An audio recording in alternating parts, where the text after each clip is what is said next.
Hello, brothers and sisters, and welcome to day 222 of the Chronological Read Through the Bible. Today, we're primarily looking at the book of Jeremiah, chapter 17, just a few verses there, and looking at a few verses of chapter 18 as well.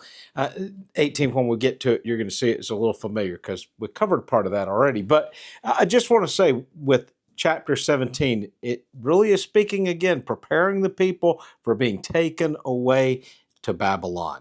So let's start really with verse 5 here, just to look at a few of these verses. Thus says the Lord, cursed is the man who trusts in mankind and makes flesh his strength, and whose heart turns away from the Lord. Think of how many people rely upon their own strength. And this isn't just physical strength. This is maybe they rely on their wealth. They rely on their resources. They rely on anything but the Lord. There are those who they are relying on what they've saved up to get them through that hard time. But we need to put our trust in the Lord. It's one thing to be prepared for a season of difficulty, but it is a grievous error to believe that you, in your own strength, in your own preparations, can be ready for that which only the Lord can truly prepare you for. So when I read verse 5, I think of that. I think of how many people are believing, well, I'm okay. I have all that I need, and yet they are missing the Lord, and that is what we truly need. I would much rather be ill prepared and a weak person, but have the Lord, than to have everything that society tells me I need or that makes me great and not have the Lord with me and not be following him.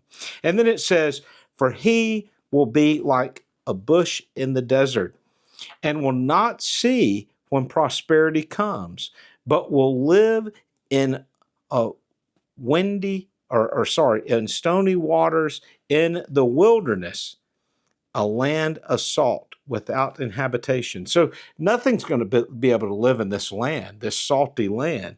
And I don't know if you've ever seen, I've been in the desert before, and you'll see just a few little bushes here or a shrub there. And that's always a place where the snakes are, the scorpions are.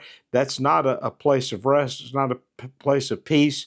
You might be drawn there because you're thinking, there might be just a little bit of shade here. Well, everything else in the desert has gravitated to that spot because of the little bit of shade or the possibility of dew or water, but it's not a safe place. So they are like that. And then it says, blessed is the man, though. Verse 7, we have a blessing. Blessed is the man whose trust is in the Lord and whose heart is in the Lord. So have you put your whole trust, your whole heart in the Lord? Are you following him? Again, it's such a transition from verse 5, you're putting your trust in your own strength, and verse 7, you receive a blessing rather than the curse because you have trusted in the Lord. It says in verse 8, for he will be like a tree planted by waters that extends its roots by a stream and will not fear when the heat comes, but its leaves will be green. And it will not be anxious in a year of drought, nor cease to yield its fruit. And that was a thing that I noticed in Africa. And a part of how we chose, we would have people ask us, how did you choose where you were going to dig your wells? And we would dig our wells by the biggest trees that we saw in our property that we had and the trees that we knew looked plentiful, that their leaves looked green or they looked healthy year round. And where I lived in Africa, there would be 6 months of dry season and 6 months of rainy season. So once you were well into the 6 months of the dry season, if you looked around and you saw a cluster of trees that looked healthy, still had decent foliage on them, then you could mark for certain that there was water in the ground there. And every place that we dug a well, when we reached 20 feet, really even before that, but reaching 20 feet, we had secured water. And one of the wells we pushed, I think, 21 feet, and another one we pushed to 22, and another was about 23 or 24 feet. And they maintained water year round.